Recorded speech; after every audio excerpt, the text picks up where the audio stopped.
what you think about us. Phone zombies, lazy, don't care about anything. Adults often show negative views towards adolescents, describing them as impulsive, irresponsible, and distracted. Now, I'm not here to prove them wrong. I just want to show you a different side of students in schools today. 93% of young people say that they want to volunteer and make a change in their community. Some of my peers and fellow students are some of the most dedicated and focused people I know, and it empowers me to achieve my goals. If you're a student in South Carolina right now, you're well aware of the cell phone ban that has just been implemented this semester, that restricts phone use throughout the day, the Free to Focus initiative. I thought the ban was simple. It was just a way to keep us from being distracted in the classroom.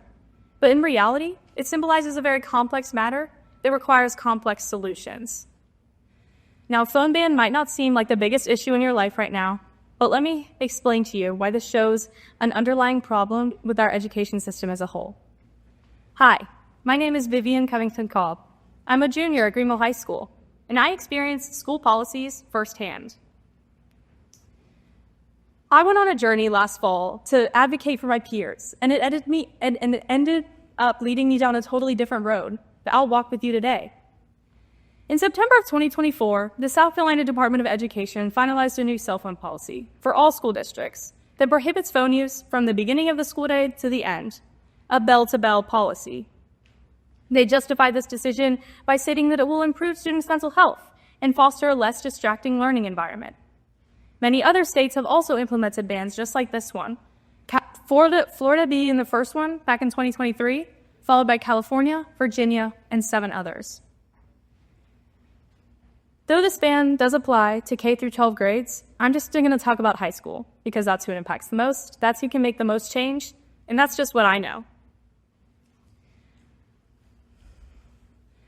Common opposition to bans just like this one come mainly from parents. With school shootings being a tragic reality in today's schools, parents prioritize their children's safety and being able to communicate over their worry for distractions in the classroom. And students don't always see their phones as distracting. Sometimes they're tools to help throughout the school day, from organizing rides home after school to setting homework reminders on their phones. Though this ban seems like a great idea on paper to administration and higher-ups, and horrible to my peers who just want to be able to play games throughout the school day, it's unrealistic from both parties.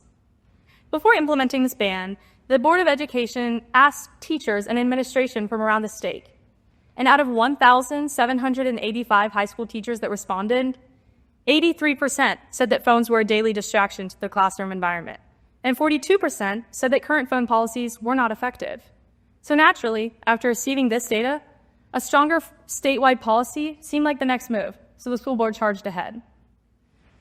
My dad was the one who originally told me about this ban back in August, and I didn't really think much of it. It didn't seem like it would affect my class. We're graduating in just a year, right? But when I realized it was getting fast-tracked and being put into effect in January, and I had heard no other students talking about this, I was shocked. So I decided I was going to say something. I was going to do something. I reached out to local news outlets where I could publish or speak on behalf of the student perspective.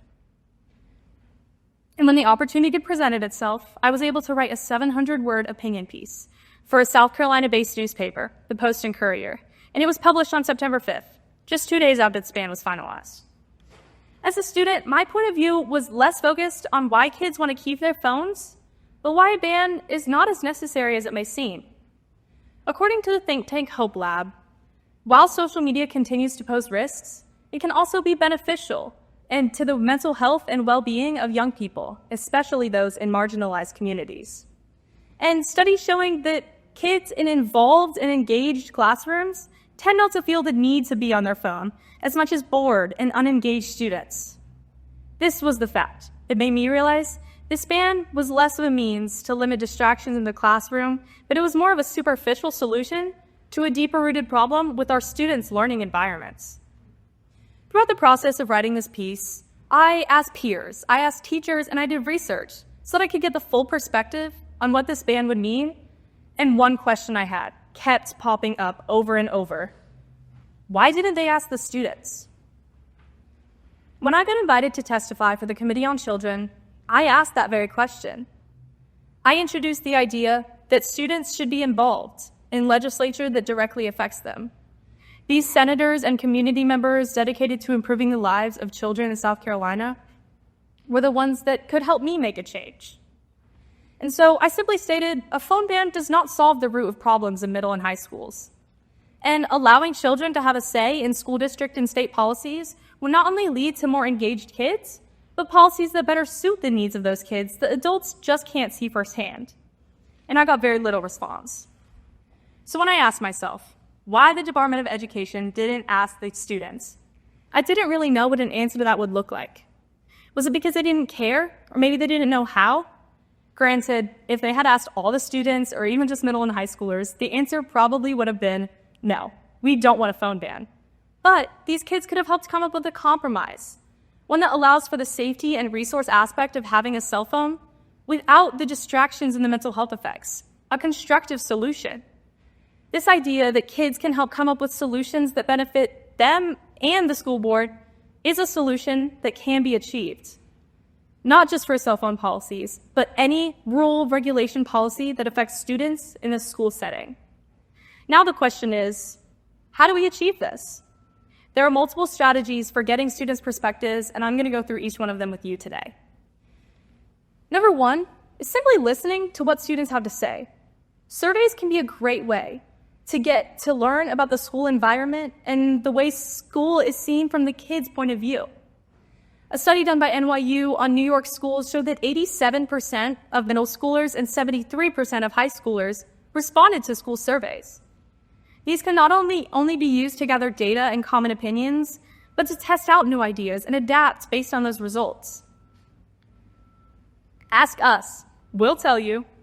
We saw this with the South Carolina phone ban. They asked teachers, they asked admin, but they didn't ask the students. If they had, maybe more would have been informed and able to speak up on this issue if they cared about it. And more would have felt empowered to speak out about other issues, just like I am now. Another way to get students' perspectives is putting student representatives on local school boards.